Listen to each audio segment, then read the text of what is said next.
You know, in the world of investing, consistently beating the market is, well, it's the holy grail, isn't it? And almost nobody actually does it. But one fund has, quietly and decisively, for years. I'm talking about the Barron Focused Growth Fund. Their annualized returns have more than doubled their benchmark over the last decade. That kind of performance, it forces you to take a closer look. So today we're not just going to look at their returns, we are going to deconstruct the engine that drives them. This is the Barron Growth Playbook. It all starts right here, with the core philosophy of founder Ron Barron. Now, this might sound simple, but think about it. In a market that's totally obsessed with quarterly earnings and short-term news, this focus on the long term, on deep research, it's a radical act of discipline. This isn't about chasing hot trends, it's about finding the titans of tomorrow. And this idea, it's the bedrock of their entire operation. So that brings us to the big question, right? In an industry where something like 90% of active managers fail to beat their benchmark over the long run, how has this fund consistently done it? I can tell you, it's not luck. It is a repeatable, disciplined process, a blueprint that we are about to break down piece by piece. All right, let's start with the hard evidence, because at the end of the day, in investing, the numbers don't lie. They're the ultimate judge, and the picture they paint here is pretty undeniable. Just look at this. It's not even close. We're talking nearly 18% annualized returns versus the benchmark's 8.5%. Over a decade, that compounding difference is absolutely staggering. This isn't just squeaking out a win, this is a whole different level of outperformance, and it's why we have to understand their method. So, how do you generate returns like that? Well, it all goes back to the architect's vision. A set of really clear, foundational principles that guide every single decision they make. This right here, this is their strategic compass. They focus on what you can actually know, the quality of a business, who's running it, and its competitive moat. But pay attention to those last 2 points, ignoring macro trends and focusing on people. That is so key.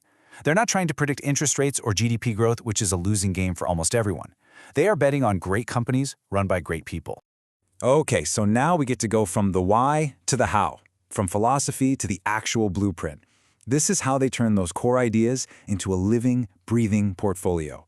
It's not just a random collection of good stocks. It's a deliberately built machine, designed for a very specific outcome.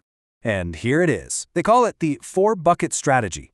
The whole portfolio is balanced across these 4 distinct categories, and each one plays a specific role in managing risk and driving returns.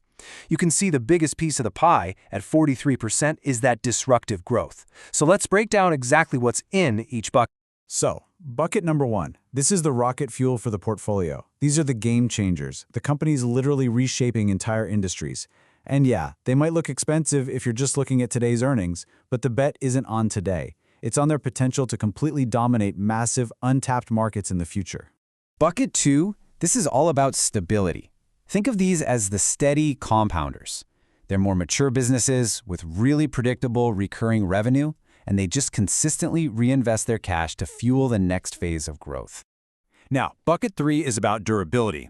These are companies that own something truly special, something you just can't copy. Maybe it's a world-famous brand, a network of ski resorts, or a one-of-a-kind location. These assets are incredibly hard, if not impossible, to replicate, and that gives them immense pricing power. And the final bucket acts as the portfolio's anchor. These are businesses, a lot of times specialty financials or data companies, that are built on subscriptions and premiums. Their earnings are super predictable, which generates a steady stream of cash, providing stability and, dry powder for the fund. Okay, so that's the theory. That's the blueprint. But now let's see what this strategy looks like in the real world, with some names you'll definitely recognize. This really makes it click, doesn't it? In the disruptive growth bucket, you've got Tesla and Spotify. No surprise there, right? They're trying to redefine their entire industries. For core growth, a company like IDEXX Laboratories, a leader in veterinary diagnostics. Vail Resorts, a classic real/irreplaceable asset. And Arch Capital, a specialty insurer, fits perfectly into that financials bucket. So what does this all add up to? Here's the most crucial point. The strategy isn't just designed for growth. It's designed for resilience. It's all about building in guardrails to protect your capital when the market, inevitably, goes sideways. This right here is the secret sauce. This is what it's all about in portfolio management. The fund captures 113% of the market's gains when things are good. But, and this is the important part, it only captures 82% of the losses when things are bad. This asymmetry, winning more on the way up and losing less on the way down, is the mathematical engine of long-term outperformance. It's proof that defense really does win championships. So, what can we all take away from the Barron playbook? Well, it's a really powerful lesson in discipline. First, start with a clear philosophy. Know what you believe. Second, build a structured strategy to actually put it into practice. Third, have the conviction to stick with it for the long haul. And fourth, never ever forget that managing risk is just as important as chasing growth. And that leaves us with one final question for you.